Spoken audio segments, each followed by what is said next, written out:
Welcome back, later to a brand new spoiler review. We're finally talking about the last episode, the season one finale of What If.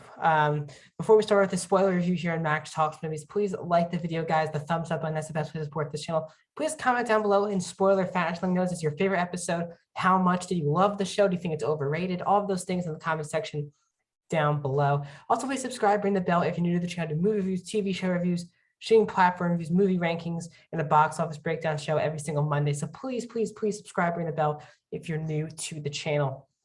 Let's now talk about the season finale of What If. So as I said, I really have enjoyed the show. I thought last week's episode was really fantastic, showing Ultron really take over. And I really thought this episode was fantastic from beginning to the end. The beginning of the episode was just the Watcher going, basically felt like an episode order, going to each of the different multiverse universes that we've been to: Peggy, Captain Carter, T'Challa as Star-Lord, Killmonger, Party Thor, all these different characters, and Gamora, who we haven't seen in the show. Recruit all these characters to be the guardians of the multiverse. Again, we ended on last episode with the Supreme Doctor Strange, that they needed help, and the Watcher just had to intervene to get all these people together in the same room to work and try to save the multiverse. And that is the plan from the Watcher. So he goes into each universe, they all see him in very funny bits. We see Peggy Carter in the Captain America Winter Soldier alternate version. We have T'Challa saving Peter Quill at the end of episode 2, Party Thor, Gamora and Tony Stark, and how Tony's left behind again. So Tony either has died or been left behind in these episodes. Doctor Strange, Killmonger is all brought in. So we have all of this big team, and they go to this area and they basically have an epic fight. All of them fight Ultron. And the whole point is to destroy the Infinity Stones with Gamora's Infinity Destroyer machine. That looked like a very similar machine that they used in the first Guardians of the Galaxy movie to try to blow up Ronan. It was a really great added piece. And then they get there and we'll realize that we're on the world where this is from last week's episode, where Black Widow is the only remaining human alive. So Black Widow joins the team after Peggy Carter convinces her, and they all fight in a really epic, beautiful, well choreographed, and beautifully animated action set pieces that really do a great job. Doctor Strange has all these different things coming out of him from that other episode. They have T'Challa getting the Soul Stone from Ultron. Some really good bits of Thor said, Viva Las Vegas. And his jokes were really, once again, really funny. Hemsworth coming back to voice him was really, really fun. Great to see Captain Carter and Black Widow work together, with Black Widow having her father's shield and Captain Carter and them working together. It was a really, really great moment. Doctor Strange putting the protection spell on people, on these people was also just really fantastic. And the intensity of the episode, because you don't know if, does Ultron win overall? Does he defeat all these people, and does he ruin the multiverse?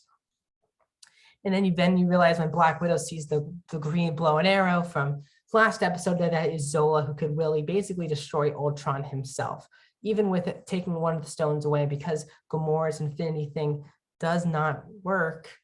That then sets up the whole episode of how do we defeat Ultron.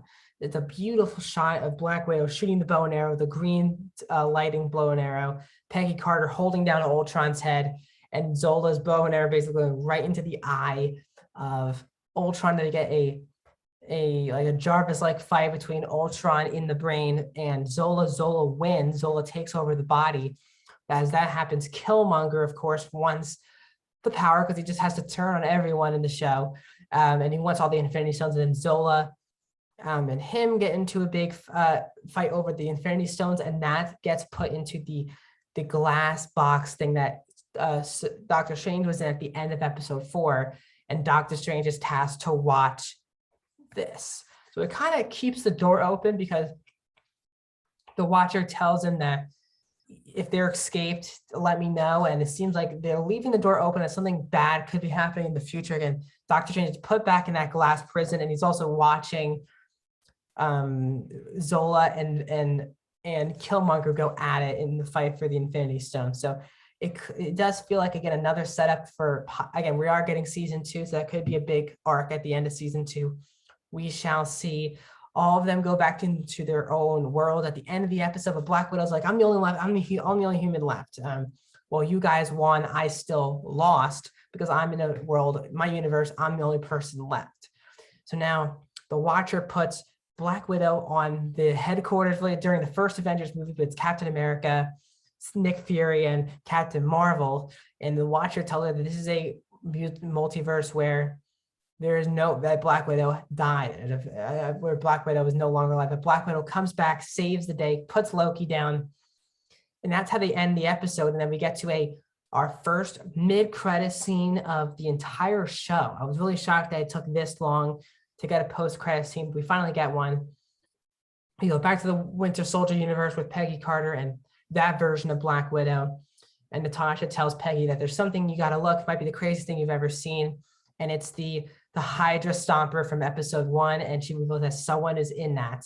And obviously that is Steve. So there is a season 2 of the show that's already been announced. They are really leaving open a lot of storylines to come back for season 2. And I just want to say overall, I really love this show from start to finish. It really adds something really unique to the MCU. Now, yes, does it have all the implications? I'm really interested to see if this show has any lasting effect on the actual live action films. I think that would really help more people check out the show. If this has a real connection to the actual movies. They did say this is MCU canon. So we shall see, especially when the multiverse gets broken in No Way Home and Multiverse of Madness, will we see some of these versions of the characters in any of those 2 films? That's what I really can watch. And will the Watcher maybe intervene in Spider-Man No Way Home or Doctor Strange Multiverse of Madness? Will he have to intervene to save the multiverse? Because the multiverse will be in madness. So I really did love this episode. Once again, maybe my first, it really is my top 3. The last 2 episodes were fantastic, and so was episode 4, the Doctor Strange episode. Those for me are 3 top tier episodes of What If. So that's my thoughts on this class.